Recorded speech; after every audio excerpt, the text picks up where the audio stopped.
Hello, alumnos. Hola, muy buenas tardes, noches, días, ya no sabemos qué hora es. Soy el profesor Marcelo Soto y en esta ocasión voy a realizar la revisión y lectura, obviamente, de las clases 3, 4, 5 y 6 para segundo medio de las actividades programadas en la página Aprendo en Línea de el Mineduc. ¿De acuerdo? Esto es parte de la primera unidad y vamos inmediatamente a compartirles pantalla de lo que son los recursos con los cuales vamos a partir. Bien, perfecto.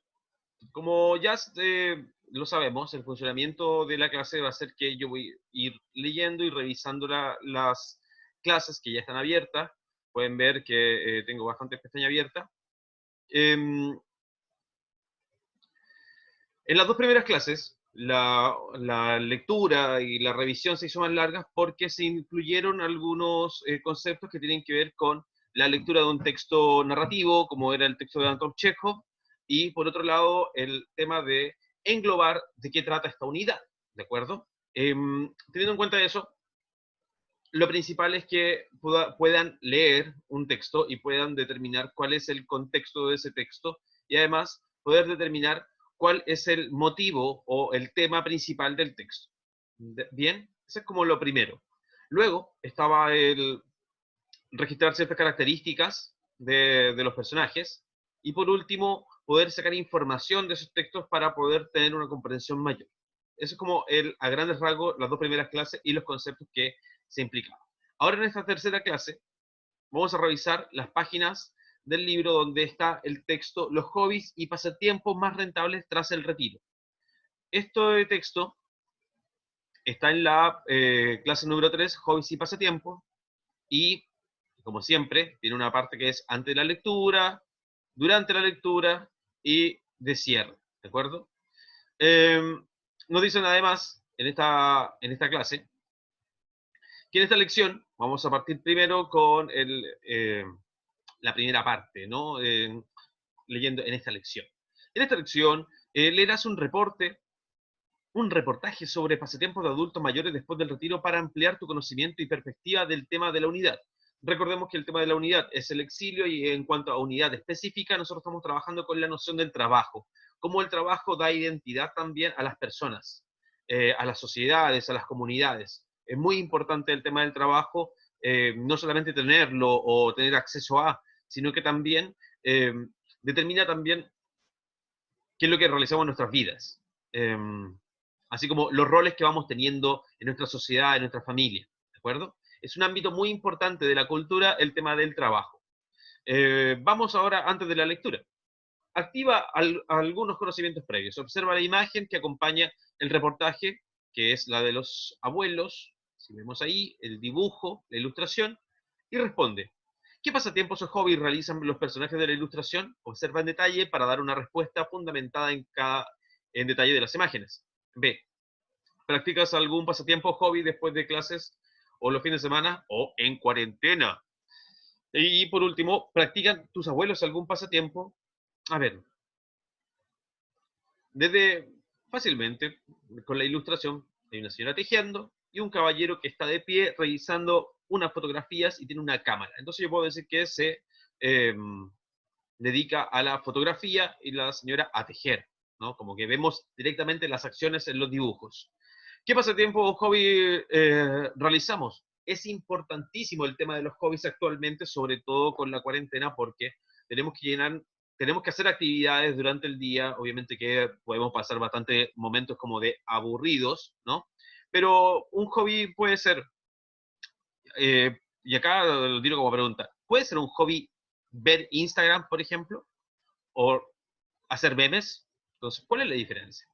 Eh, también como pasatiempo, puede ser jugar al ludo, al ludo en línea, por ejemplo, o si vamos más como hacer dibujos, leer, escribir, ver Netflix, alguna serie, eh, ordenar alguna parte de la casa, limpiar los platos, no sabemos, como que podemos considerar los hobbies aquellos. Entonces, ahí como lo importante, vamos a ver que también la palabra hobby es un pasatiempo que tiene que ver con el trabajo o bien con alguna actividad que, si bien no necesita la remuneración, sí nos da una vitalidad intensa. Entonces, por ejemplo, a mí me pasa con ver series. A mí me gusta ver series, Netflix principalmente, comentarla con amigos, eh, como también me gustaba ir al teatro, ahora veo teatro en línea. Entonces, como que el hobby puede ser algo esencial porque construye también nuestra vida y también el pasatiempo. Ahora, mis abuelos están fallecidos y sí recuerdo que mi abuelo, el papalucho, el Luis, eh, era muy fanático de la informática y de la computación y a él le encantaba el juego de eh, Solitario Spider-Man. Eso por un lado. Y también hacía crucigramas, muchos crucigramas. Entonces, ahí esos eran como sus pasatiempos en los últimos años de su vida. Eh, durante la lectura, nos dicen que vamos a leer el reportaje de la página 2021 y luego vamos a encontrar palabras en inglés eh, como hobby, que es pasatiempo en su traducción al español.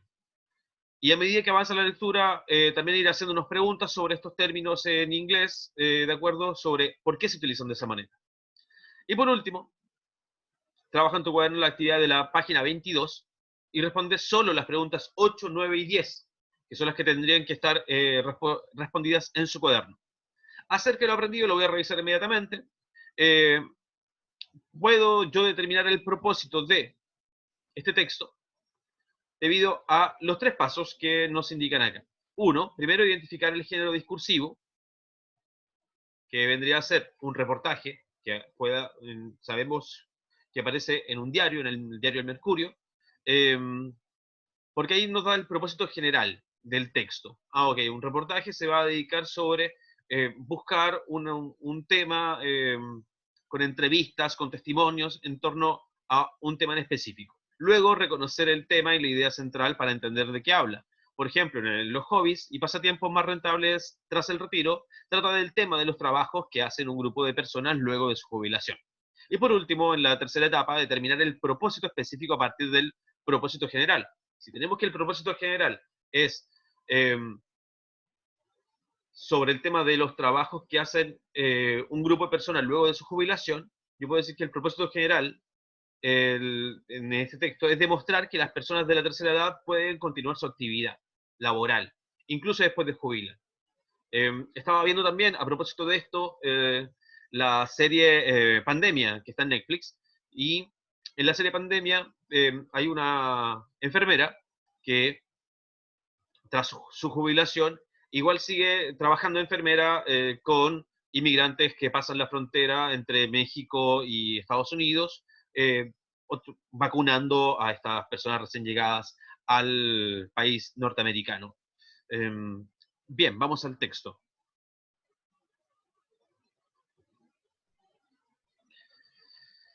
Lee el siguiente reportaje y presta atención a las actividades y labores realizadas por los adultos mayores que ya han concluido su vida laboral.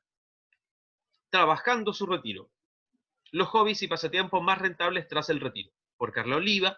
Podemos ver que traducción, fotografías, tejidos y clases particulares son algunos de los pasatiempos que practican los seniors que quieren divertirse y ganar dinero extra. Eso es una bajada, eso que está debajo del nombre de la autora, Carla Oliva, esto de acá. Así se llama. Definitivamente, vamos por el primer párrafo. Definitivamente, Betty de Solminihac no pierde el tiempo. La reseña prima del ministro de Minería reparte su tiempo entre asesorías para el municipio de Las Condes y las traducciones. Comillas. Como ya no quiero estar encerrada 8 horas como en el colegio, todo esto lo hago en mi tiempo libre. Me divierto y gano plata extra, dice esta ex profesora de 72 años. Distintos son los hobbies a los que los mayores apuestan una vez retirados, aunque solo algunos les reportarán beneficios físicos, mentales y monetarios. Y una cosa es el hobby y otra es el ocio, dice María José Gálvez, psicóloga de la Sociedad de Geriatría y Gerontología de Chile, y explica que el ocio tiene estrecha relación con actividades pasivas, como ver televisión, y que aumentan con el retiro. En cambio, un pasatiempo se liga más a acciones productivas donde el senior ve un resultado concreto, además de aumentar su seguridad en sí mismo. En el grupo de tejido de Mónica Rivas en la Universidad Austral, poco sorprende que en Santiago existan las tejedoras furiosas o reverderecho.com. La mayoría de las mujeres de este taller en Valdivia desenredan el tiempo libre tejiendo a palillo y telar con comillas. Con estos talleres de lanaterapia, uno canaliza sus malas energías. El movimiento repetitivo permite canalizar en el ovillo que desenreda todo el estrés, advierte Mónica. Yo crecí con mi mamá como tejedora, así que también tengo esa imagen de concentrarse en una tarea. Si estás interesada en tejer con telar, considera que el costo de uno de estos aparatos bordea los 100.000 pesos, aunque según la profesora Rivas, en menos de un año se recupera la inversión. Después de todo, las mantas no se venden por menos de 50.000 y los chalecos se deberían vender, no deberían bajar de 30.000 pesos. Fotos y fotos, traducciones y vamos a otra parte del reportaje. Danny Warren jamás pensó que una simple foto de Machu Picchu, ubicado en Perú, tomada en uno de sus viajes, llegaría a venderse en más de 600 oportunidades. Generar un stock de fotos de los distintos parajes que visite. Bien podría abrirle las puertas de una agencia de imágenes, pero ojo, porque según este colaborador habitual de la revista International Living no deben ser cualquier tipo de fotos. Las imágenes deben tener un valor comercial y según él, este valor lo da la práctica y la investigación. Comillas, que las comillas se usa cuando se cita a la persona que se entrevista o se da el testimonio. Cuando una imagen logra venderse, lo que el fotógrafo gana es una suerte de royalty por uso, el cual está entre el 15 y el 40% del precio de mercado de la imagen. Observa. Aunque los precios pueden ser relativos, así como pueden pagar 0 pesos, también es posible que terminen recibiendo miles de dólares por cada foto. En Chile el mercado casi no existe, no obstante, opciones como shutterstock.com, fotolia.com o dreamstime.com sirven para empezar a vender imágenes de manera online. La imagen sirve un montón, ya lo vemos con Instagram y como la cantidad de seguidores que uno puede tener y empezar a monetizar aquello. Otra forma de generar ingresos son las clases particulares. Los profesores de asesores senior del SENAMA, programa de voluntariados que da apoyo escolar gratuito a niños en riesgo social, están más que satisfechos con esta labor. Es el resultado de una vocación que persiste aún después del retiro y que ellos canalizan a través de clases voluntarias y particulares, explican. En el caso de Cristina Nilo, jubiló hace 15 años y desde hace 10 que imparte clases particulares. Afirma que puede llegar a ganar 200.000 pesos mensuales. Clases y traducciones son parte del ofrecimiento que los seniors entregan en muchos de los currículum que a diario llegan hasta trabajoterceraedad.cl. Betty de Solminihac y otras tantas personas han enviado sus cartas de vida a este portal con la intención de ofrecer sus servicios como traductores. Solo en su caso, el valor mínimo por hoja traducida no baja de 20.000 pesos. C. Oliva, quien escribió el reportaje, los hobbies y pasatiempos más rentables tras el retiro, publicada en el diario El Mercurio en el año 2012. Bien, ya tenemos la fotografía y vamos a las preguntas. Nos habían dicho que contestásemos las preguntas. Vamos a volver un poco más arriba.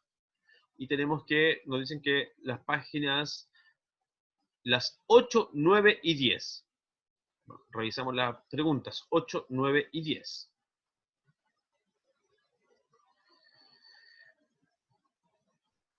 Bueno, pasemos a las 7. ¿Cuál es el tema y propósito del reportaje? Ya lo hablamos, que es mostrar la diferencia primero entre un hobby y un ocio, y también la ocupación que se puede tener tras la jubilación, o sea, en los adultos mayores.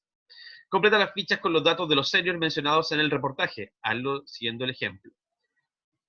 Si es así, yo reviso mi cuaderno y tengo que las fichas vendrían a ser de la siguiente manera. La primera podríamos decir Mónica Rivas, que como dato participa en el grupo de tejido de la Universidad Austral y haciendo la anaterapia. Por segundo, acá completamos con Danny Warren, quien toma fotografías que son vendidas para distintas páginas web. Y por último tenemos a Cristina Nilo, quien es jubilada hace 15 años y hace clases particulares a través de una plataforma.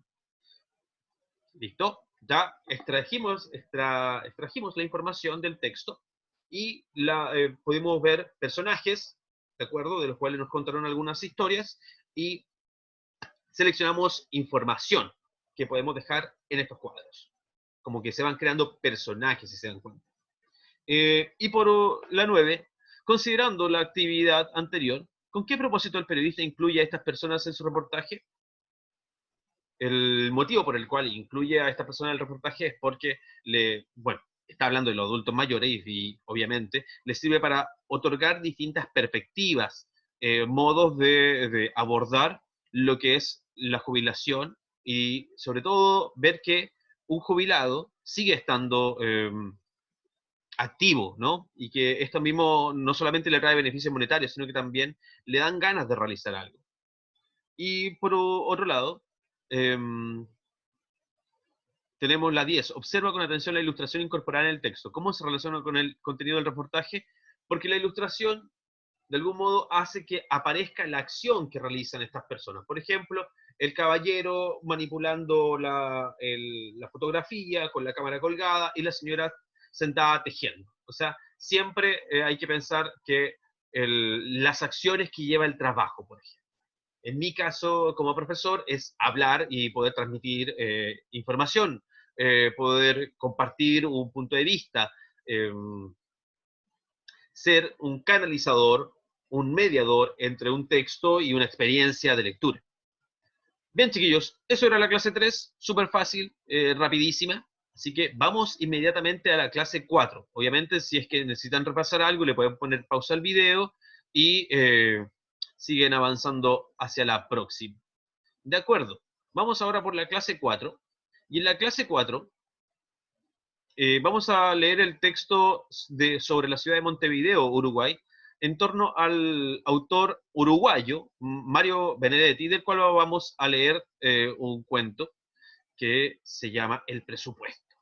Entonces, antes de leer el texto, vamos a trabajar herramientas de comprensión de lectura, primero, y también de saber, antes de abordar el texto literario, en qué momento fue hecho ese texto y de dónde viene el fundamento, de lo que va a hablar, de lo que se trata, de la sociedad que refleja. Entonces, clase 4, la oficina y la burocracia, una perspectiva literaria del trabajo. Para comenzar, en esta lección, a partir de un artículo, vamos a agrandar un poco el texto antes de seguir. Así, si es que lo están viendo desde el celular, les sale un poquito más cómodo ir también leyendo acá. En esta lección, a partir de un artículo crítico, estudiaremos el contexto de la narrativa de Benedetti, Mario Benedetti, y su mirada particular de la ciudad y el trabajo. Para abordar de manera más completa la lectura, estudiarás una estrategia para inferir significados de palabras desconocidas a partir de claves contextuales y 3 estrategias de lectura: determinar el propósito de un texto, formular preguntas durante la lectura y reconocer la secuencia de las acciones, que ya lo veníamos haciendo en otros textos. En esta clase trabajarás con las páginas 24, 26, 27 y 28 de su texto. Si yo voy a revisar abajo de esta clase, me sale que en el texto escolar sale la página 24, 25, 27 y 28. Falta la página 26, que ¿dónde está? Está en el texto escolar.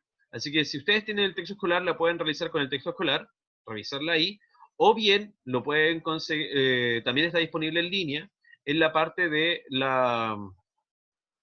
de Currículum Nacional, donde ustedes pueden descargar el libro o abrirlo en línea. Yo, por ejemplo, lo tengo abierto acá y tengo acá la página 26 para poder leerla en esta revisión de clase. De acuerdo. Vamos entonces, volvemos a la página 26. Ahora, antes de la lectura nos proponen: observa la imagen de la película Gravedad de Alfonso Cuarón y responde: ¿qué obstáculos debe enfrentar la protagonista de la escena? ¿Qué le permite superar estos obstáculos? ¿Cómo se siente la protagonista cuando logra las nuevas condiciones hacia el final de la escena? Si no tienen internet, no se preocupen, ahí está, pueden trabajar con esa imagen, ¿bien? O a partir de esa imagen y empezar a inferir el cómo se siente la persona, qué le está pasando, o bien pueden hacer clic en esto. Recuerden que si hacen con el botón derecho y abrir una pestaña, no se les va a borrar la guía y se va a abrir en otra pestaña el link del video. En este caso, yo lo abrí con una pestaña. Y tenemos el video de esta escena de la película Gravity, con Sandra Bullock, donde Sandra Bullock, lo primero que tenemos es que se le abre la escotilla. O sea, se le abre la escotilla, se está a punto de ir allá al universo, perder, etc. Y logra poder ingresar de nuevo a la cápsula, cerrarla, y todo esto es mucho mejor si es que lo pueden ver en línea. Obviamente hay una música de fondo, ¿de acuerdo? Pero vemos que ella está acá y busca, busca las palancas para poder habilitar el oxígeno, porque se está ahogando. Como podemos ver que está un poquito estresada, y lentamente ya cuando ya está el ambiente propicio, se saca la mascarilla y logra volver a respirar, y vemos cómo están flotando todos los elementos y ella queda ahí descansando luego de haber estado a punto de fallecer, irse lejos. Pero hay algo muy bello en esta escena, que es esta relación como de la posición de estar en el vientre materno, como de volver al inicio. Y eso es como algo que a mí me encanta de esta escena, y por eso yo creo que está seleccionada y es fotográficamente muy genial ese momento. Volvemos.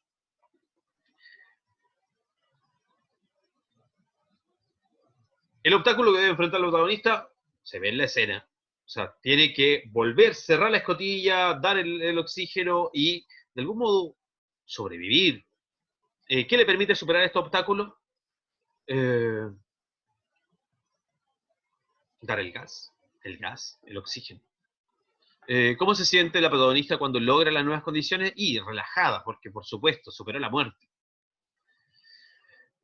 Uf, leer, pero lo principal, ahora, como reflexión de esto y de la misma fotografía, si trabajamos con la fotografía, es que siempre van a haber causas y consecuencias. Entonces, como lo podemos analizar desde una imagen o una fotografía de la película o bien con el video, volvemos acá a la parte inicial y podemos determinar el propósito de la escena, por ejemplo, formular preguntas sobre qué es lo que pensamos que puede estar pasando y reconocer también una secuencia de acciones. Porque la protagonista de este fragmento, para llegar a esa escena final, tiene que pasar por etapas en las cuales está en peligro, logra salvarse, se relaja y finalmente queda flotando en el interior de esa nave.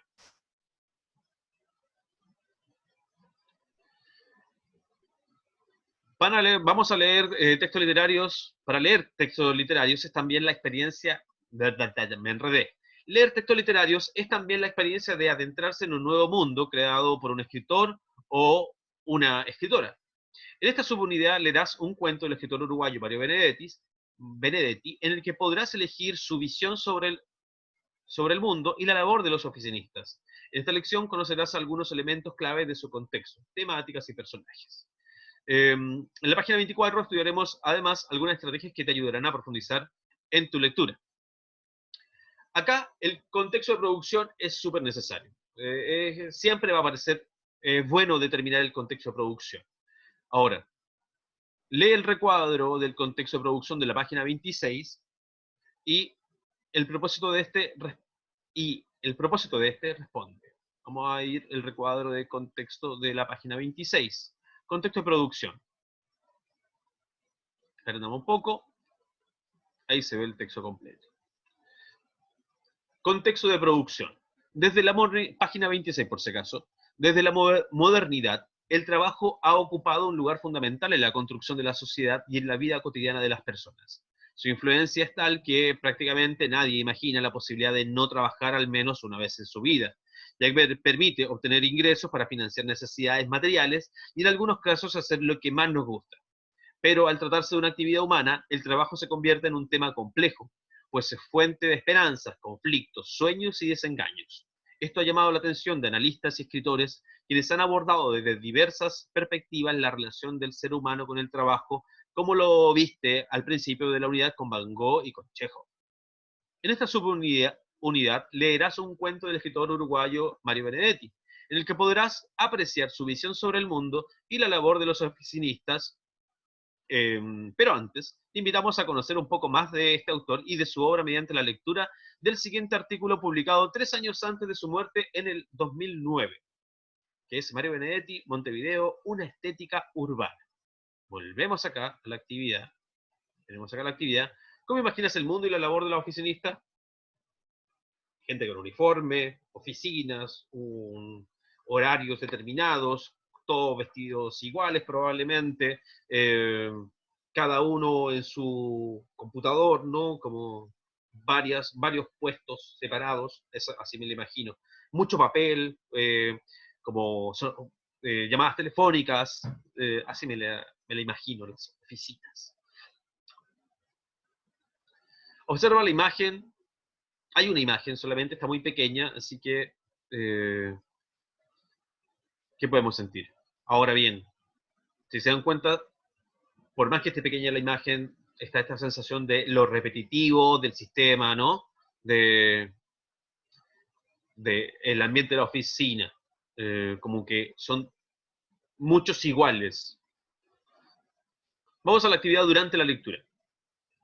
Lee el artículo Mario Benedetti, Montevideo, una estética urbana, que se presenta en la página 26-27. En este descubrirás la importancia de la ciudad como ubicación de los cuentos de Benedetti y encontrarás claves para entender mejor sus personajes y los trabajos que estos desempeñan. Y por último, acá nos dicen que después de la lectura responde las preguntas de la página 28. No hay interactivo, así que lo saltamos. Y acerca de lo aprendido, recuerda que son estrategias para identificar el propósito de un texto. 1. Reconocer el tema y la idea central para entender de qué habla y qué se dice sobre eso. Y por otro, determinar el propósito específico a partir del propósito general. El tema y la idea principal. Siempre va a haber un propósito específico. Va a haber algo general y un propósito específico. Como que son etapas, ¿no? Pero siempre algo general lleva a algo específico. Vamos al texto. Bajamos. Como si se dan cuenta, acá en realidad ya no hay más preguntas, así que podemos bajar, porque las preguntas que vamos a resolver son las de la página 28, y en la página 28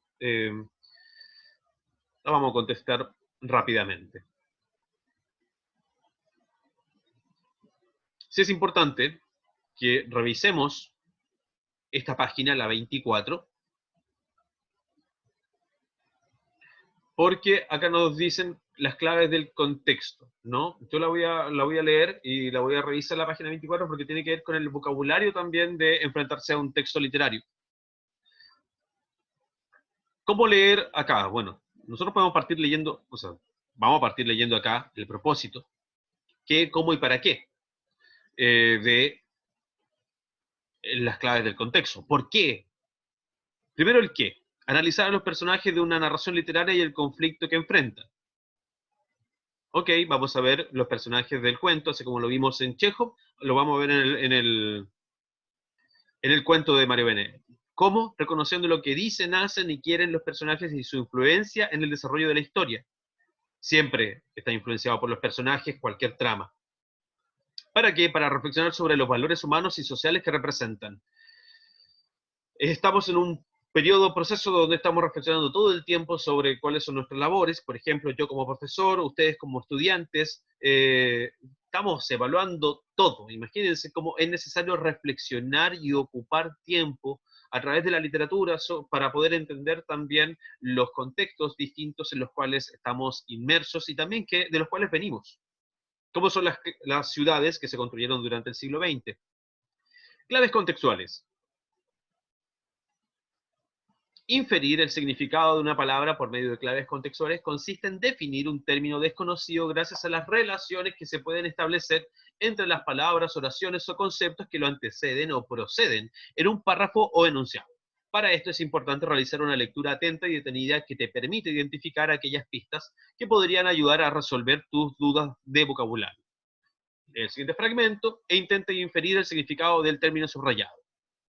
Su interés, el de Mario Benedetti, por el mundo oficinesco de la burocracia más anticuada de Montevideo, sus oficinas públicas, la mediocridad de los funcionarios, el aburrimiento, la rutina, el rescate de la clase media, de individuos cuya vida intrascendente resulta, justamente por su poco valor, atractiva para ser transformada en lenguaje, en tema, en anécdota. Y esto ocurre, aquí, ¿cómo hacemos con la palabra intrascendente? Yo lo relaciono con lo que está después, con justamente por su poco valor. Y si lo relaciono hacia adelante, puedo ver que me hacen una enumeración de oficina pública, mediocridad de los funcionarios, aburrimiento, y yo me quedo con la palabra aburrimiento. Entonces, cuando la típica de preguntarle, ¿y qué hiciste? Nada. Entonces, ¿por qué? Porque pensamos que hay algo intrascendente en nuestras vidas todo el tiempo.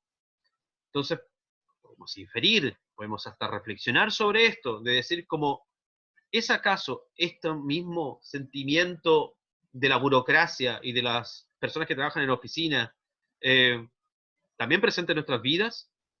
¿Cuántos momentos intrascendentes tenemos a lo largo de nuestra existencia? Puede que haya un montón, pero el tema es que podamos transformar aquello, algunos de aquellos, a través del lenguaje, en un tema, en una anécdota.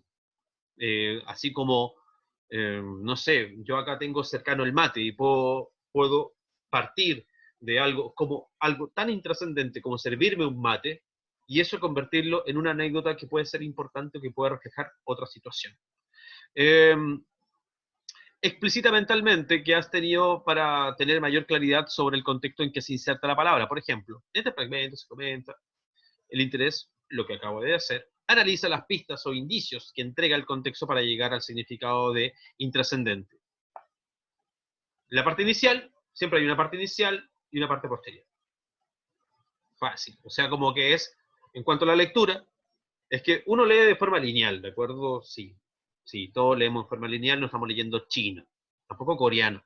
Entonces, como estamos leyendo español de manera lineal, hay siempre elementos y objetos que están antes y después. Hay que ampliar la mirada de lo que no se sabe para poder ver con qué se conecta. Y ahí vamos a ir descubriendo información.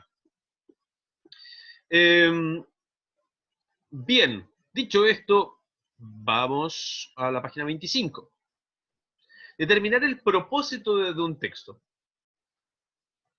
Todo texto tiene un propósito comunicativo, pues nace de la intención de un emisor de comunicar un mensaje a unos receptores en una situación determinada. Algunos propósitos posibles de un texto son informar, persuadir, expresar emociones o entretener. Observa, es más, podemos pensar en nuestras actividades diarias, qué es de información, qué de persuadir, qué de expresar emociones. Todo el tiempo estamos realizando estos 4 hechos. Observa cómo determina el propósito comunicativo de un texto a partir del reportaje Los hobbies y pasatiempos más rentables del retiro que ya leímos, que es el resumen, el tener en cuenta de la clase anterior. Identificar el género discursivo, reconocer el tema y el propósito específico. Formular preguntas durante la lectura. Ya, este tema de formular preguntas con la lectura lo voy a pasar porque principalmente ya también estaba presente cuando vimos la parte del cuento de Chekhov, y es que todo el tiempo uno se está haciendo preguntas que no necesariamente uno tiene que ir respondiendo, pero sí como ir deduciendo. Hay un trabajo mental, que es como esto que se dice, ¿qué se hace, qué se piensa cuando se lee? Muchas cosas se piensan cuando se leen.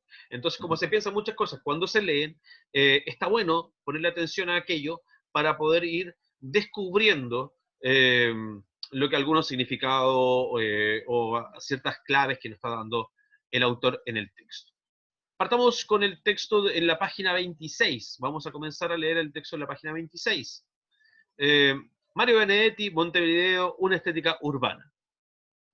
Este texto, hay un pie de página, y acá nos explican lo que se denomina estética. al final.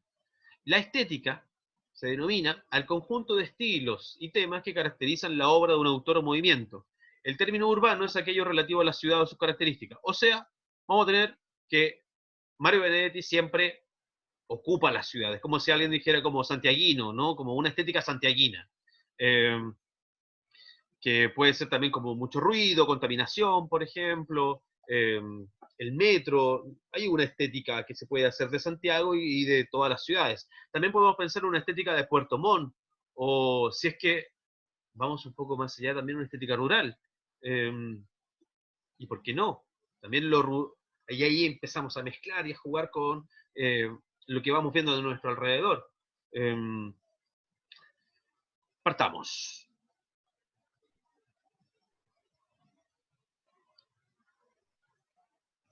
¿Listos? Ya. El perfil personal que ha ido creando Mario Benedetti a lo largo de su vida ha acompañado de una el perfil que ha ido creando Mario Benedetti a lo largo de su vida va acompañado de una obra diversa, desarrollada profusamente, junto a una militancia política de izquierda que lo llevará no solo a un largo exilio, sino que orientaría de manera radical mucha de la temática de su producción literaria. Evidentemente, su militancia política influyó también en la crítica, que en muchas ocasiones ha desdeñado la obra del autor por encontrarla muy cercana al discurso panfletario. A la vuelta de los años, el prestigio de Benedetti ha crecido inconteniblemente. La claridad de su prosa y de sus versos adquiere importancia cultural y literaria en un espacio que considera lo conversacional y la expresión directa como una opción representativa de la estética contemporánea. La participación activa del autor uruguayo en el trabajo intelectual desde 1945 no tendrá descanso ni siquiera ahora, cuando ya ha llegado a los 80 años de edad. El trabajo editorial en el famoso semanario Marcha fue el inicio de su largo y prolífico desempeño como escritor, crítico y poeta. En 1959 se edita su primer libro de cuentos, Montevideanos, con que se inaugura una temática urbana de la que no se desprenderá más. Bueno, ahí vemos que hay el número 1, donde nos dicen como, ¿qué preguntas durante la lectura te has formulado? Y pueden ser, por ejemplo, sobre el contexto político, sobre el trabajo en un diario, a qué edad comenzó a escribir, o si se dan cuenta, no publicó cuando joven Mario Benedetti. Él mismo lo ha declarado, continúo con el texto por si acaso, él mismo lo ha declarado insistentemente en el primer coloquio internacional Literatura y Espacio Urbano celebrado en España en 1993, el escritor afirmó enfático, comillas, en cuanto a mi obra, Montevideo la ocupa casi totalmente. No solo porque uno de mis libros se titula Montevideanos, sino porque a lo largo de mis novelas, mis cuentos, mis poemas, no siempre en las líneas, pero sí en las entrelíneas, la ciudad y sus habitantes son presencias casi estables. No sé si será una opción, pero al menos es un rasgo tenaz, pero también es una creencia. Como mis personajes, soy un montevideano seguro cuando trabajo e imagino con ellos, a partir de ellos o a partir de mí mismo como montevideano. Cierra comillas. Además de su declaración personal, basta con leer su obra para darle la razón. No solo porque la temática que emplea se refiera directamente a la ciudad, sino sobre todo porque el autor elabora una verdadera estética urbana caracterizada por la sencillez del lenguaje, el carácter conservacional y los elementos cotidianos que la vida ofrece a cualquier habitante de una metrópoli. Su interés por el mundo oficinesco de la burocracia más anticuada de Montevideo, sus oficinas públicas, la mediocridad de los funcionarios, el aburrimiento de la rutina, el rescate de la clase media, de individuos cuya vida intrascendente resulta justamente por su poco valor atractiva para transformarla en lenguaje, es tema. O sea, aquello que pasa como algo de todos los días, Benedetti lo captura para transformarlo en literatura. Eso es parte del universo urbano que alcanza a construir. Cuando en 1956 escribe sus poemas de la oficina, donde los elementos estéticos predominantes eran esencialmente urbanos, se establece una novedosa línea poética. que igualmente se aprecia en su narrativa, muy cercana a lo coloquial, o más bien a lo que se conoció como poesía conversacional, donde sobresalen aquellos recursos nunca antes tomados en cuenta como instrumentos literarios. ¿Qué puede ser la poesía conversacional? Alguien que ocupa un lenguaje coloquial, cotidiano, que no es el lenguaje que aparece en los libros, por ejemplo. El compromiso social y político que había mantenido Benedetti años antes de la dictadura en Uruguay va desde 1973 a 1984, lo llevaría a un prolongado exilio. Durante estos años su producción narrativa y poética seguiría su curso, siempre conservando a la ciudad como el territorio por excelencia.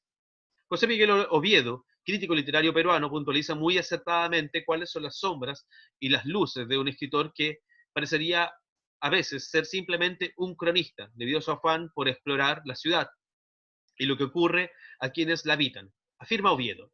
Benedetti se define, pues, como un escritor que reacciona de manera inmediata a los acontecimientos que ha vivido, a veces con la riesgosa facilidad de un cronista. Su punto de vista es el de un lúcido, observador de la clase media urbana, a la vez como parte de ella y como un crítico rigurosamente distanciado de sus mitos, cegueras y conformidades. A mí me interesa esta pregunta. ¿Cuál es el propósito comunicativo del artículo que acabas de leer? Si lo vemos, lo que realiza es ponernos en contexto de este caballero llamado Benedetti, con 80 años, cómo ha realizado toda su obra.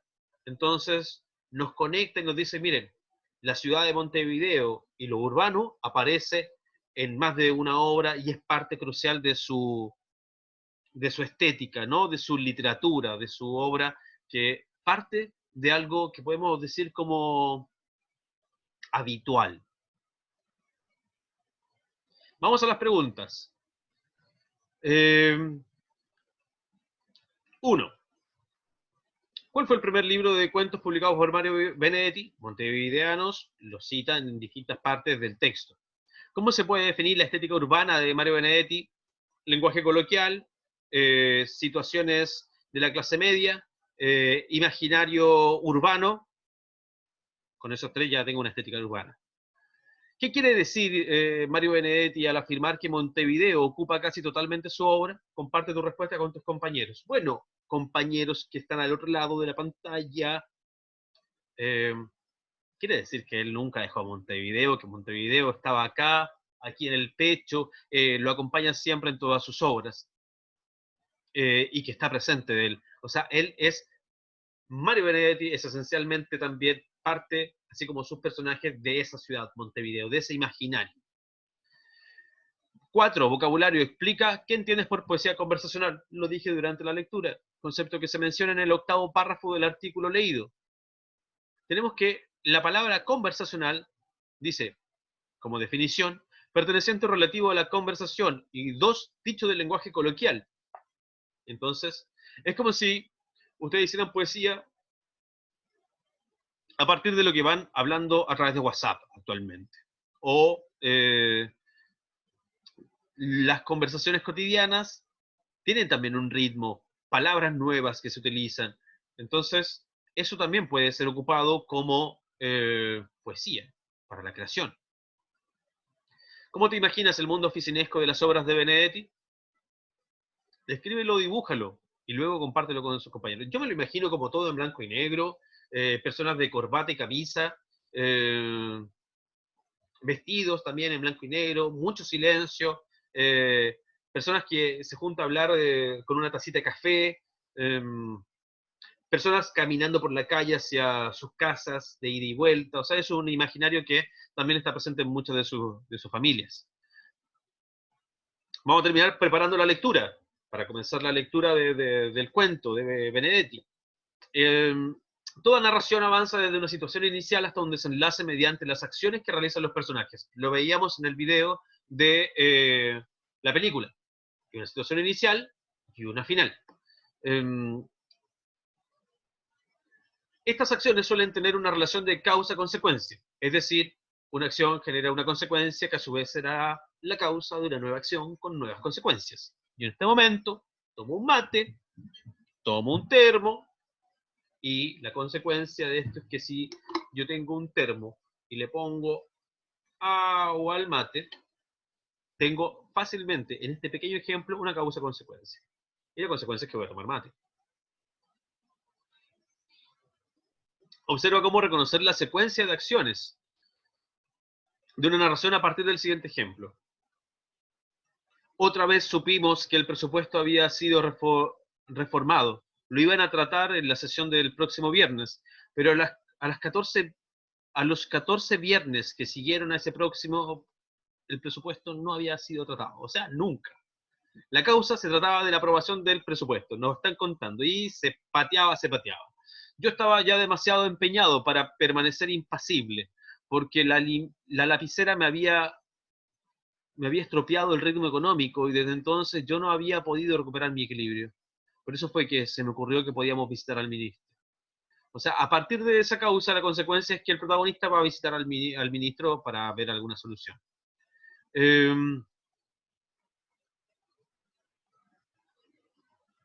Antes de leer, aquí ya nos pasamos a la página 29 y por tanto volvemos a la clase que estábamos acá y nos damos cuenta que ya leímos y realizamos las actividades de la clase número 4. Vamos inmediatamente a la clase número 5. Nos saltamos el video, ya visto, y llegamos a la clase número 5. En esta clase número 5 vamos a hablar sobre el presupuesto, la parte 1. Se lee en dos partes, obviamente este es el video resumen, así que las voy a hacer las dos conjuntas y con eso termina el video. En esta lección abordaremos una dimensión más social del trabajo a partir de la lectura de la primera parte del cuento El presupuesto, del escritor uruguayo Mario Benedetti. Haremos especial énfasis en la caracterización de los personajes y la determinación del conflicto. El tema del presupuesto, que aborda el cuento El presupuesto, es recurrente en la obra de Mario Benedetti. Sí, lo sabemos porque ya leímos el artículo anterior. Si hay algo que caracteriza las primeras publicaciones del escritor uruguayo en la ciudad de Montevideo y la vida de sus habitantes. En este contexto, la temática de la oficina y la burocracia ocupa un lugar fundamental. Para activar algunos conocimientos previos acerca del significado y las características de la burocracia, nos ponen un video. No desisten. Responde en tu cuaderno las preguntas 1 y 2 de la página 29 del texto. Para ello recuerda lo que revisamos sobre el texto anterior, que es ahora, hace unos pocos minutos. Y también, si tenés internet, puedes ver el video de esta parte de Zootopia que es genial, que es cuando van ambos a la oficina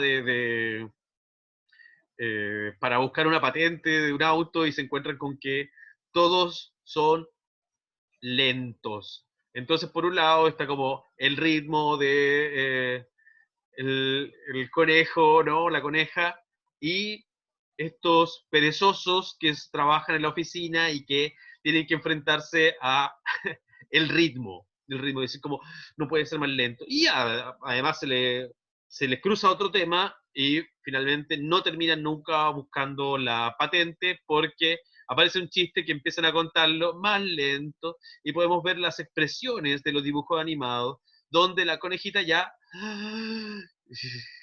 vive mucha frustración y esos gestos geniales y lentos de la risa en comparación con la velocidad de los otros y de la tolerancia que se tiene que tener ante estas situaciones. Así que los invito a ver este fragmento de la película. Sí, yo me quedo así, con la cara de la coneja, siempre. A partir de la escena responde, ¿qué te preocupa? ¿Qué le preocupa? ¿Qué te preocupa? ¿Qué le preocupa al oficial al ingresar a la oficina de funcionarios y por qué? Bueno, le preocupa buscar una patente, resolver algo. ¿Qué sentimiento de emoción genera en el oficial el acto del funcionario? Ansiedad porque nos apura. He tenido alguna experiencia similar, muchas, y en distintos países, muchas. Está presente en toda una cultura a nivel mundial. Señala dos características de la burocracia a partir de la escena. Uno, el trámite, y dos, la no resolución. O sea, hay algo como que se patea siempre. Hay alguien más que te va a solucionar el problema. A propósito, está doblado, lo hace muy bien con el video del problema de la conexión a Internet, en donde va a llamar para solucionar la conexión a Internet y lo derivan a otro, ¿bien? Así que ahí también una forma de la burocracia está muy presente en todo hasta ahora. 4. Prepara tu lectura atendiendo a las estrategias aprendidas a lo largo de la unidad. En la página 28 del libro encontrarás una nueva estrategia, que ya la leímos, para la lectura del texto. Bien, ahora, durante la lectura nos dicen que vamos a leer la primera parte del presupuesto, de la página 29 hasta las dos primeras líneas de la página 31, esa va a ser la clase 5. Entonces, la idea es que, bueno, si lo están haciendo todo de una, viendo el video, obviamente que no, pero la idea es que hubiesen ido como con tiempo, ¿no? Haciendo las actividades. Puedes acompañar tu lectura con el audiolibro que está acá. Así que te lo lee Mario Benedetti. Para vos que estás en casa, Mario Benedetti te lee su propio cuento. Después de la lectura, revisamos acá y nos dicen, responde en tu cuaderno, tenemos 5 preguntas, y luego nos dicen que las preguntas 3 y 4 en la página 34 en el cuaderno. Muy bien. Vamos a la lectura. Igual, a mí me gusta leer acerca de lo aprendido antes de leer el texto. Porque nos dicen que el presupuesto de Mario Benedetti, el mundo de las oficinas, es como una realidad gris y rutinaria. En sus obras literarias, Benedetti cuestiona cómo especificar los trabajos condicionales, condicionando los hábitos, los deseos y pensamientos de las personas, poniendo en entredicho valores tan importantes como la dignidad o la libertad. Y sí, imagínense todo lo que nos estamos preguntando ahora en este contexto, tanto trabajadores como sus familias, y ustedes también como estudiantes, todas las preguntas que nos tenemos en este espacio de confinamiento y de pandemia. Vamos al texto escolar. Contexto de producción, ya lo leímos. Montevideo, ya lo leímos. Ya leímos eso. Y llegamos al presupuesto. Página 1, 2 y el cachito de acá, hasta esas dos primeras líneas. Hasta ahí vamos a leer en esta primera clase y luego, o sea, en esta primera clase del texto del presupuesto, parte 1. Así que vamos con el cuento. Pero antes de la lectura, anteriormente leíste un artículo sobre algunos aspectos de la obra de Mario Benedetti. 1. A partir de dicho artículo, ¿qué características piensas que podrían tener los personajes de este relato? Deben ser bastante fomes, como rutinarios, viven del trabajo, así me lo imagino. 2. Se denomina presupuesto a la cantidad de dinero a la que se dispone para hacer frente a los gastos de la vida cotidiana, de un viaje, de una empresa, etc. Tomando en consideración esta definición y el título del cuento, ¿podrías adelantar a qué conflicto se enfrentarán los personajes? Por supuesto que puedo adelantar. Obviamente que necesitan plata para trabajar mejor o para tener una mejor posibilidad y de acceso a materiales de su propio trabajo, o tal vez en sentirse realizado como personas, que le suban el sueldo.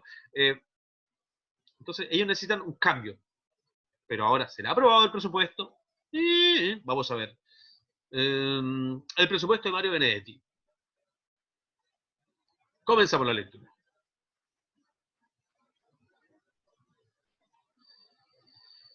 En nuestra oficina regía el mismo presupuesto desde el año 1920 y tantos, o sea, desde una época en que la mayoría de nosotros estábamos luchando con la geografía y con los quebrados.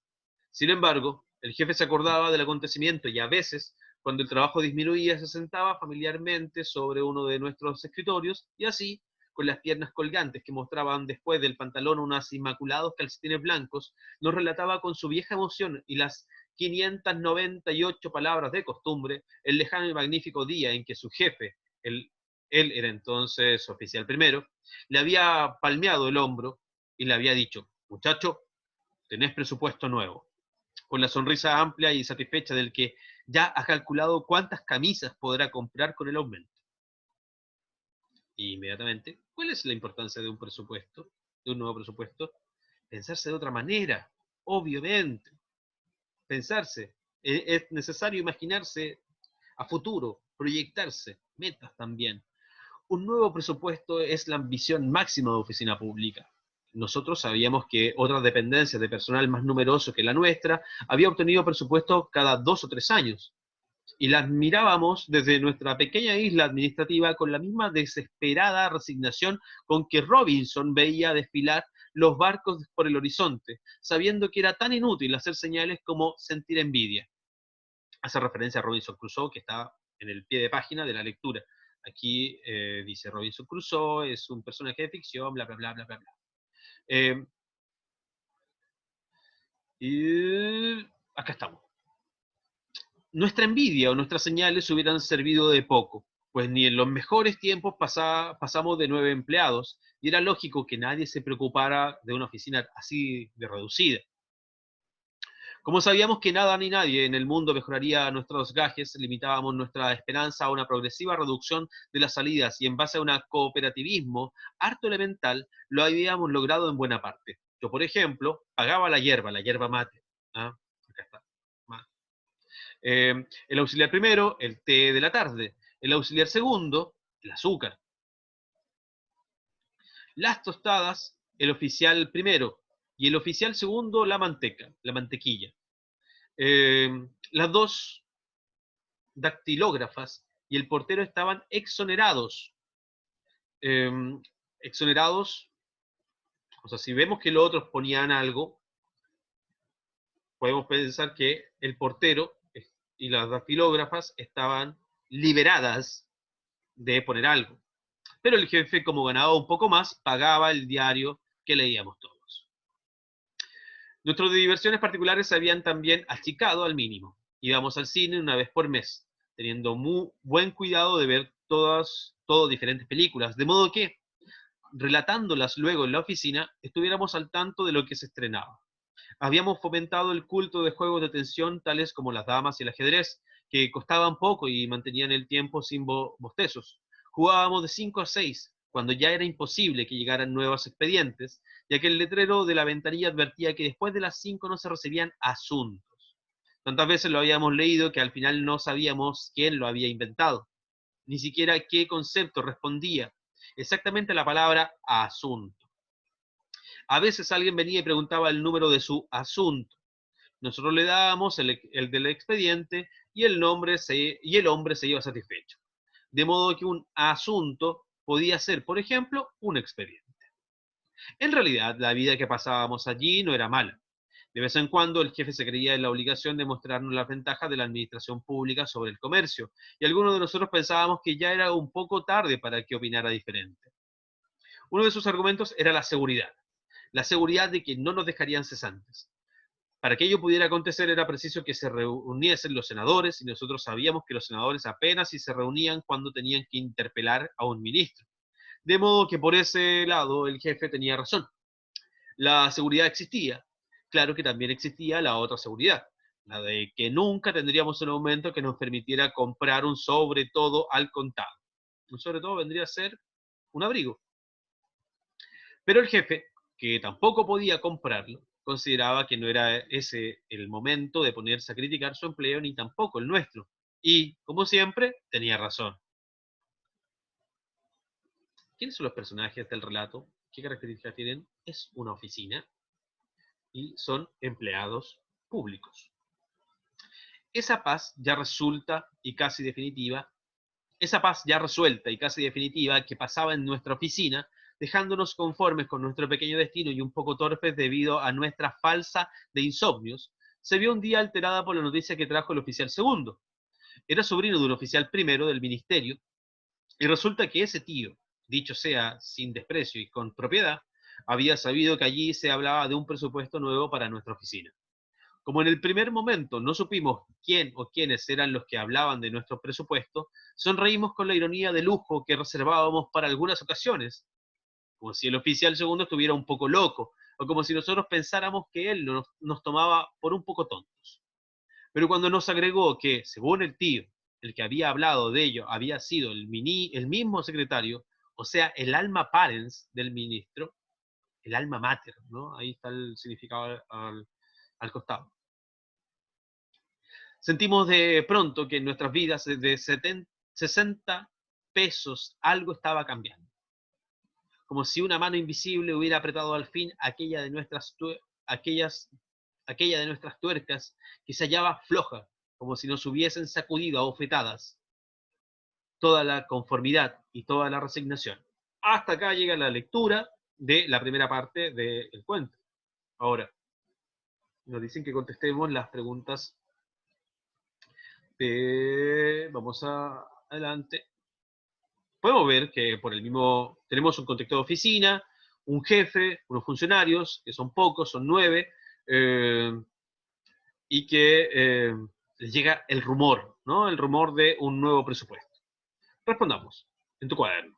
¿Qué te hace pensar la expresión 1920 y tantos al inicio del cuento como que si hubiese sido, a mí me da la impresión que es como que al inicio de todo, igual da lo mismo porque siempre ha sido el mismo cuento. Entonces como que no está definido el inicio, que siempre ha sido así. ¿Por qué crees que se usa que una expresión numérica imprecisa para referirse a la última fecha en que se incrementó el presupuesto de la oficina? Yo creo que porque eh, como justamente siempre no ha habido presupuesto, no es algo como puntual específico de un año, sino que es en general, como que así se inició y así ha sido siempre. C. ¿Por qué el narrador compara la situación de la oficina con la de Robinson Crusoe en una isla desierta? ¿En qué se asemejan las situaciones? Y para eso se contesta con el pie de página donde se dice quién es Robinson Crusoe, eh, y que porque Robinson Crusoe es un personaje de ficción que llega a una isla solo, ve pasar los barcos, bien, ninguno va a parar, entonces como que se alegra, pero sabe que no lo van a ver, ¿no? Bueno, Robinson Crusoe es un gran personaje de la época de los cuentos de conquista, eh, así que también como de adecuarse a las situaciones para sobrevivir. Vendría a ser como la película del náufrago. D. A partir del párrafo 3 y 4, ¿cómo caracterizarías la vida de los personajes de la oficina? Rutinaria, donde eh, cada uno tenía como su rol, ¿no? De qué cosas compraban, ¿no? Y por otro lado también sus entretenciones. Sabían muy bien qué hacer con el tiempo que tenían en la oficina. Yo diría rutinaria principalmente. Un día igual a otro. ¿Cuál es el conflicto que aparece hacia el final del fragmento automático? La posibilidad de tener un presupuesto nuevo, obviamente, o sea, hello, ¿cuántas camisas podría comprar? ¿Cuántas Play? O sea, ¿qué hacer con todo ese dinero nuevo? Vamos a la pregunta de la página 33 y 34, y para eso voy a abrir el libro donde tenemos las preguntas luego del texto.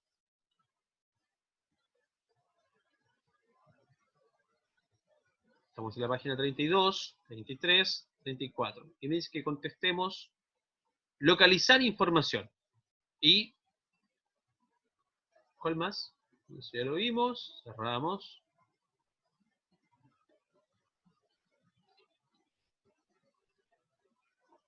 Eso ya está. Muy bien.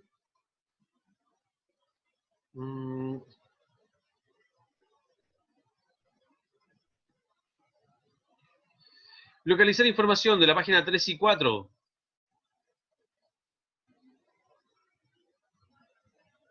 Página 34 y 35. Ah, no, me adelanté. Wow, se cerró. Abrimos una nueva. Bueno, no me voy a alargar mucho, pero eran esas dos. Contestémoslas todas.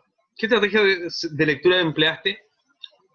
La estrategia de lectura que estamos empleando es ir parando al momento de que sale alguna información donde sale alguna pregunta durante la lectura. O bien esto de ir reflexionando sobre imágenes del cuento que podemos asociar con los contextos que vivimos actualmente. 2. ¿Qué acciones realizan cotidianamente los empleados de la oficina? Enumera algunas de ellas.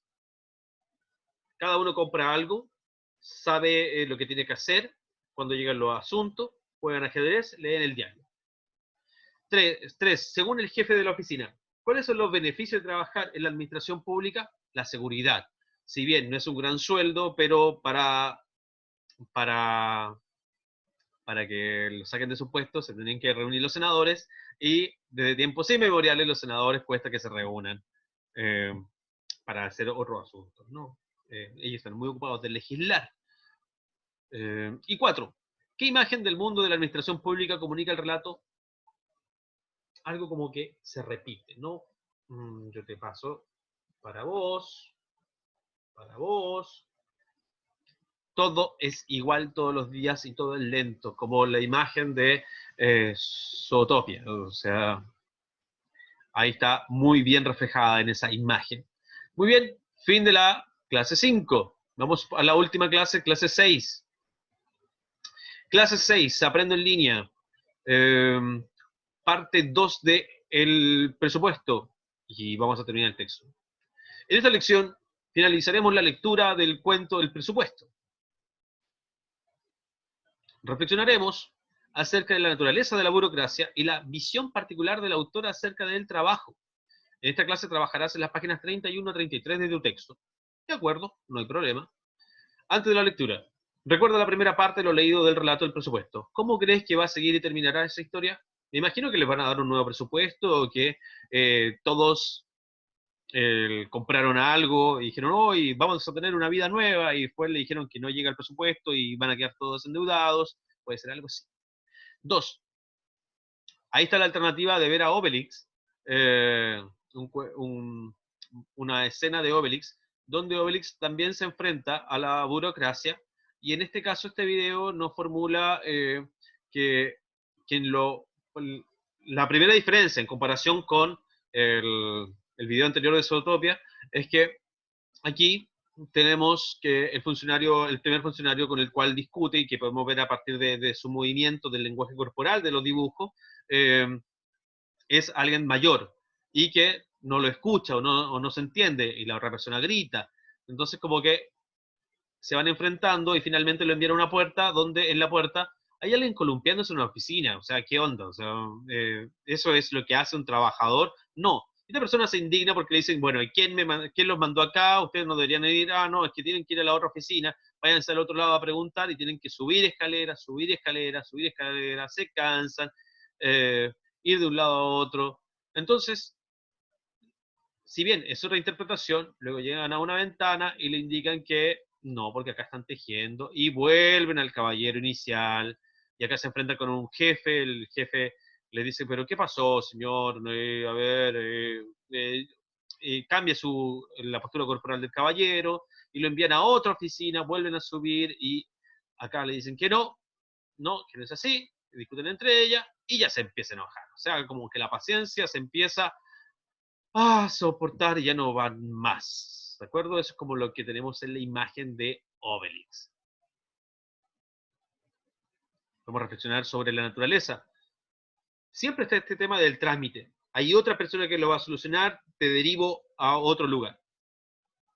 Durante la lectura, vamos a leer la segunda parte del presupuesto y responde las preguntas sugeridas para durante la lectura y no olvides formular las propias que vayan surgiendo de tu comprensión, que es lo que voy realizando. Si no quieren escucharme, pueden escuchar a Benedetti, que va a ser mucha mejor lectura, obviamente, con la voz de el maestro Mario Benedetti. Luego de la lectura, responde. Tenemos la pregunta A, la pregunta B y la pregunta C, que nos dicen que respondamos las preguntas de comprensión 7, 9 y 10 de las páginas 34 y 35 del libro para profundizar. Voy a leer acerca de lo aprendido. En el presupuesto de Mario Benedetti aparece una mirada crítica sobre la burocracia y ciertos trabajos de la ciudad moderna. Propuesta también por otros escritores y artistas, presenta una visión del trabajo como un dispositivo de dominación, control y explotación. Señores, sí, por eso es tan bacán ser estudiante. Por eso disfruten su juventud, chiquillos, mientras no tengan que trabajar. Aunque sí es que después cuando vuelvan, trabajen, disfruten su trabajo, así como yo lo hago en este momento, hablando solo, ¿no? Hablando a la cámara. Ha sido un cambio gigante, yo creo que para todos los profesionales de la educación. Y bueno, también para todos, todos hemos tenido que reformularnos según los contextos. Vamos a la segunda parte. De acuerdo, en la primera parte de la lectura del presupuesto teníamos que Eh, nos daban el contexto de la oficina, nos decían que había un jefe que contaba sobre la idea de un presupuesto, lo bueno de tener un trabajo seguro, pero mal pagado, y que llegaba un rumor a la oficina, que el rumor era eh, que probablemente se iba a aprobar un nuevo presupuesto para la oficina. Hasta ahí estábamos. Continuó.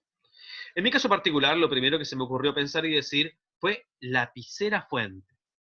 Hasta ese momento yo no había sabido que quería comprar una lapicera fuente, pero cuando el oficial segundo abrió con su noticia ese enorme futuro que apareja toda posibilidad, por mínima que sea, enseguida extraje de no sé qué sótano de mis deseos una lapicera de color negro con capuchón de plata y con mi nombre inscrito.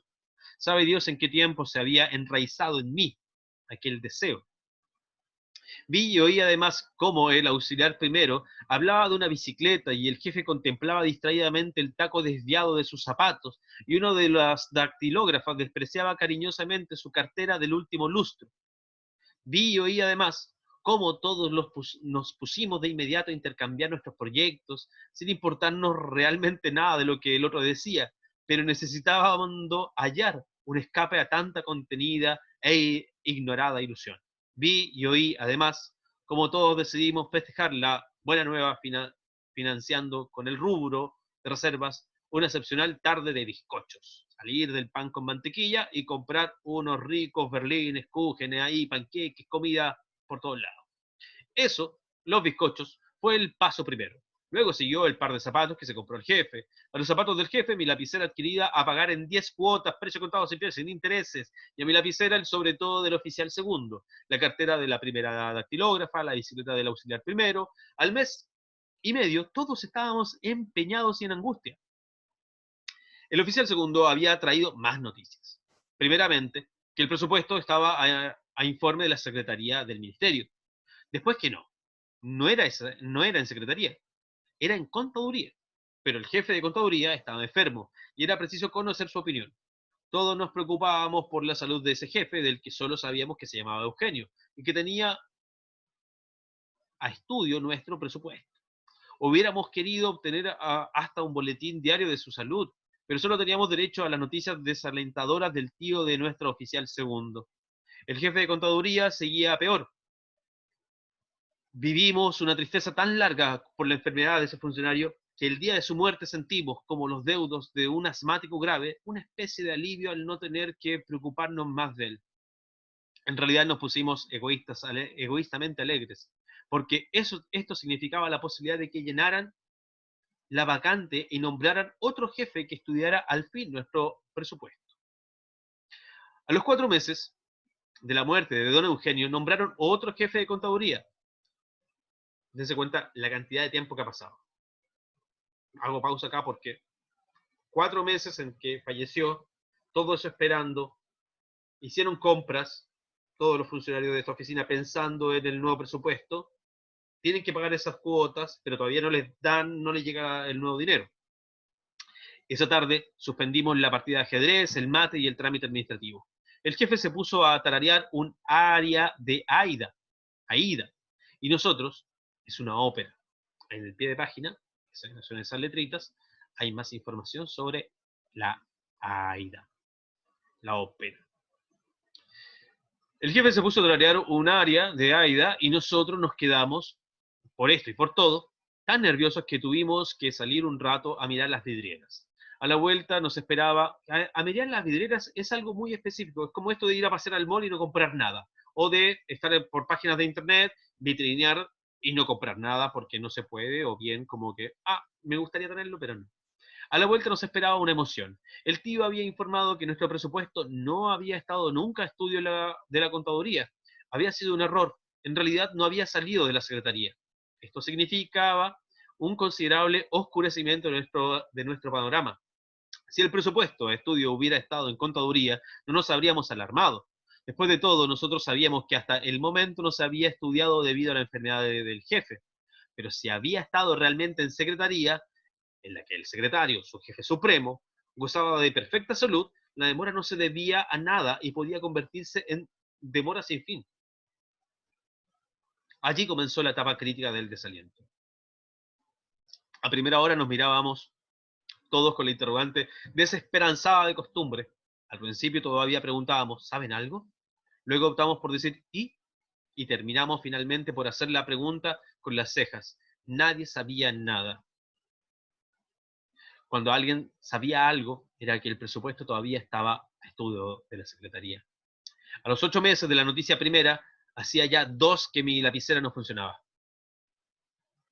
El auxiliar primero se había roto una costilla gracias a la bicicleta. Un judío era el actual propietario de los libros que había comprado el auxiliar segundo. El reloj del oficial primero atrasaba un cuarto de hora por jornada. Los zapatos del jefe tenían 2 medias suelas, una cosida y otra clavada, y el sobre todo del oficial segundo tenía las solapas gastadas y erectas como 2 alitas de equivocación. O sea, todos, el estado anímico así, por el piso, abajo, muy mal, endeudados. Ay, qué terrible panorama, de verdad, qué angustiosa esa etapa. Tal vez muchas familias y muchas personas en el mundo están viviendo también etapas similares debido a la falta de presupuesto que está teniendo con este contexto. Una vez supimos que el ministro había preguntado por el presupuesto. A la semana informó Secretaría. Nosotros queríamos saber qué decía el informe, pero el tío no pudo averiguarlo porque era estrictamente confidencial. Voy acá por si acaso. Pensamos que eso era sencillamente una estupidez, porque nosotros a todos aquellos expedientes que traían una tarjeta en el ángulo superior con leyendas tales como muy urgente, trámite preferencial o estrictamente reservado, los tratábamos en igualdad de condiciones que a los otros, pero por lo visto en el ministerio no eran del mismo parecer. ¿Por qué no? Hay otras personas que son más importantes que algunas, son como preguntas que puede tirar el texto. O de la injusticia también del sistema. Otra vez supimos que el ministro había hablado del presupuesto con el secretario. Como a las conversaciones no se les ponía ninguna tarjeta especial, el tío pudo enterarse y enterarnos de que el ministro estaba de acuerdo. ¿Con qué? ¿Con quién estaba de acuerdo? Cuando el tío quiso averiguar esto último, el ministro ya no estaba de acuerdo. Entonces, sin otra explicación, comprendimos que antes había estado de acuerdo con nosotros. O sea, trámite, trámite, trámite. Versión, versión, versión, cambio no hay, y no avanza. Otra vez supimos que el presupuesto había sido reformado. Lo iban a tratar en la sesión del próximo viernes, pero a los 14 viernes que siguieron a ese próximo, el presupuesto no había sido tratado. Entonces empezamos a vigilar las fechas de las próximas sesiones y cada sábado nos decíamos, bueno, ahora será hasta el viernes. Veremos qué pasa entonces. Llegaba el viernes y no pasaba nada. Y el sábado nos decíamos, bueno, será hasta el viernes. Veremos qué pasa entonces. Se parece a la cuarentena y no pasaba nada. Y no pasaba nunca nada de nada. Yo estaba ya demasiado empeñado para permanecer impasible, o sea, indiferente, tranquilo, porque la lapicera me había estropeado el ritmo económico y desde entonces yo no había podido recuperar mi equilibrio. Por eso fue que se me ocurrió que podríamos visitar al ministro. Se encuentra desesperado el personaje, y lo digo a partir de la pregunta 5, ¿cómo se encuentra el personaje que narra? Obviamente el descalabro económico que tuvo la compra de la lapicera fue impresionante. O sea, ya no le sirve la lapicera y todavía sigue ocupándole dinero y ocupándole tiempo y también ganas, ánimo. Durante varias tardes estuvimos ensayando la entrevista. El oficial primero hacía de ministro y el jefe, que había sido designado por aclamación para hablar en nombre de todos, le presentaba nuestro reclamo. Cuando estuvimos conforme con el ensayo, pedimos audiencia en el ministerio y nos la concedieron para el jueves. El jueves dejamos pues en la oficina a una de las dactilógrafas y al portero, y los demás nos fuimos a conversar con el ministro. Conversar con el ministro no es lo mismo que conversar con otra persona. Para conversar con el ministro hay que esperar 2 horas y media, y a veces ocurre, como nos pasó precisamente a nosotros, que ni al cabo de esas 2 horas y media se puede conversar con el ministro. Solo llegamos a presencia del secretario, quien tomó nota de las palabras del jefe, muy inferiores al peor de los ensayos en los que nadie tartamudeaba, y volvió con la respuesta del ministro que se trataría nuestro presupuesto en la sesión del día siguiente. Cuando, relativamente satisfechos, salimos del ministerio, vimos que un auto se detenía en la puerta y que de él bajaba el ministro. Nos pareció un poco extraño que el secretario nos hubiera traído la respuesta personal del ministro sin que éste estuviese presente. Pero en realidad nos convenía más confiar un poco y todos asentimos con satisfacción y desahogo cuando el jefe opinó que el secretario seguramente habría consultado al ministro por teléfono, ¿no? Como, ¿qué desee? El secretario inventó que el ministro había dicho como sí, lo espero en línea, no, está ocupado el señor. O, ¿qué deciden creer? ¿Qué decidimos creer como sociedad también? Qué lindo todo lo que puede salir de un cuento. El otro día, a las 5 de la tarde, estábamos bastante nerviosos. Las 5 de la tarde era la hora en que nos habían dado para preguntar. Habíamos trabajado muy poco, estábamos demasiado inquietos como para que las cosas nos salieran bien. Nadie decía nada. El jefe ni siquiera tarareaba su área. Dejamos pasar 6 minutos de estricta prudencia.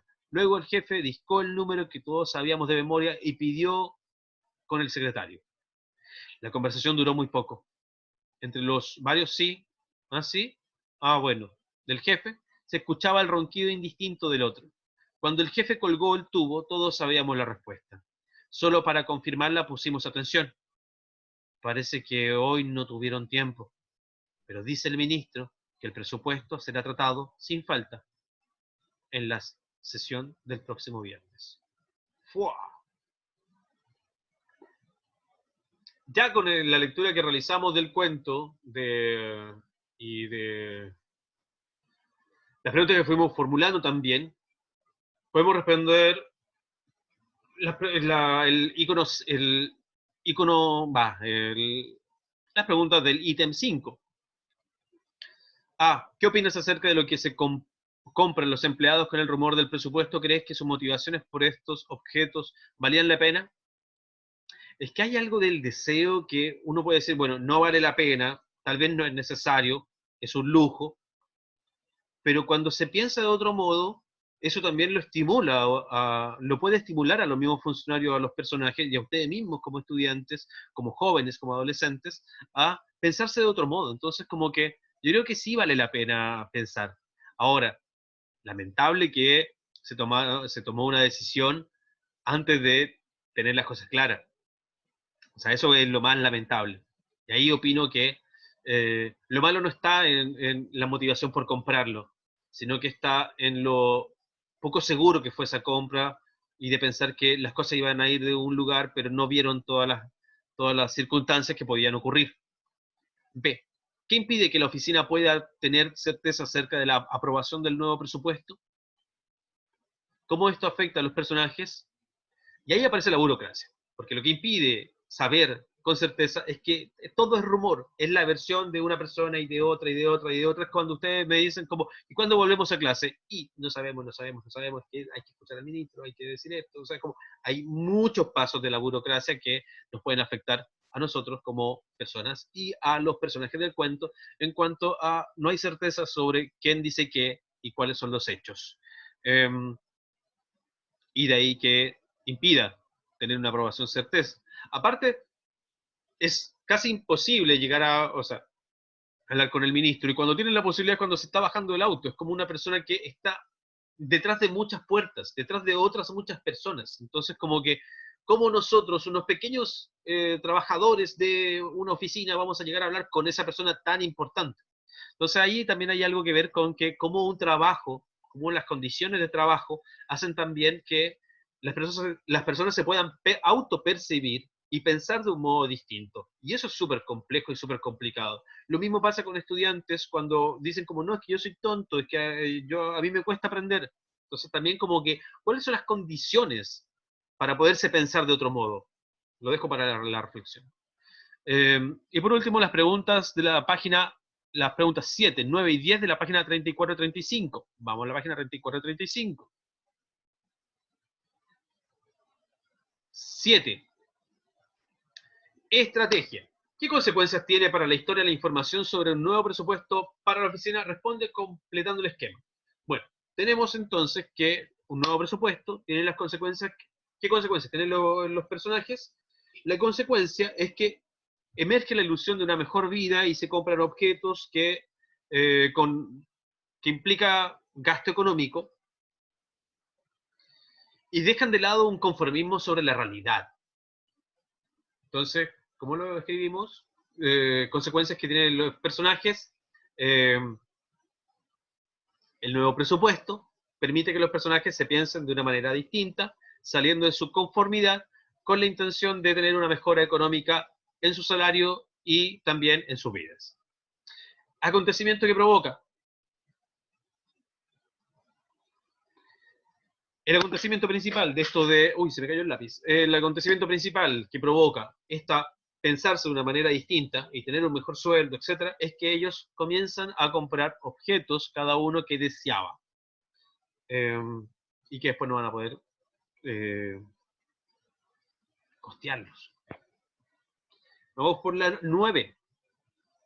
¿Por qué la mayoría de los personajes no posee un nombre propio, sino que son mencionados a partir del cargo que ocupan en la oficina? Ustedes son alumnos, ¿no? Estudiantes. Yo soy el profesor. Entonces, como que cuando hablamos de eso, desde los roles, es porque nuestros lugares, lo que realizamos, nuestras acciones, también pueden ser ocupados por otras personas que no necesariamente sea uno, como persona, como individuo, ¿de acuerdo? Hay como algo general. Y también rasgos generales. El profesor de lenguaje, la profesora de matemática, el profesor de historia, la profesora de música, etc. Hay rasgos que hacen que también, cuando no se hace referencia a nombres particulares, es porque está hablando también de algo generalizado, ¿no? Como la misma burocracia, puede estar presente en muchos lugares. Acá lo mismo. Los personajes no tienen nombre propio, porque lo que se realiza es mostrar que no importa la persona, importa la acción que realizan. Y por último, 10. Considerando la lectura del artículo Mario Benedetti, Montevideo, una estética urbana, ¿de qué manera el cuento leído refleja la estética urbana de Benedetti? Por montones. Está toda la burocracia de las puertas, de las oficinas, la historia ocurre en lugares encerrados, ensayan en lugares encerrados, hay horarios que respetar, hay figuras que existen en la ciudad pero son inalcanzables, hay deseos que la misma ciudad muestra, como por ejemplo es el querer tener acceso a objetos a través de una vitrina y no tener la plata para comprarlos, solamente algunos pueden comprarlo y otros solo verlos. Bien, esas es las respuestas de las clases 3, 4, 5 y 6. Bien, chiquillos y chiquillas, alumnos, hoy revisamos 4 clases de Aprendo en Línea sin parar de una, donde vimos principalmente la obra de Mario Benedetti, escritor uruguayo. Vimos lo que es una escritura urbana. Además, pudimos determinar el texto según su forma y su intención de los textos. Y pudimos también interpretar y ver características de los personajes, como los teníamos con el primer texto, que era el reportaje de los jubilados y los hobbies que tenían luego de terminar de trabajar, ¿no? De jubilarse, y la diferencia de un hobby con un ocio, para luego ver la obra de Mario Benedetti en un contexto urbano, ¿no? Donde aparecen cosas cotidianas, y también es invitarlos a ustedes a que puedan pensar su cotidianidad, su estar en casa, por ejemplo, buscarle la chispa a aquello que puede ser rutinario, cotidiano, y poder hacer de eso también una historia para contar y compartir. Bueno, chiquillos, muchas gracias por ver este video, gracias por llegar acá. Si es que, bueno, compártanlo, me gusta, opiniones, preguntas, todo viene bien. Se le agradece siempre la atención. Muchas gracias por escucharnos y nos vemos en un próximo video y ojalá nos veamos pronto en una sala de clases. Chao, chao.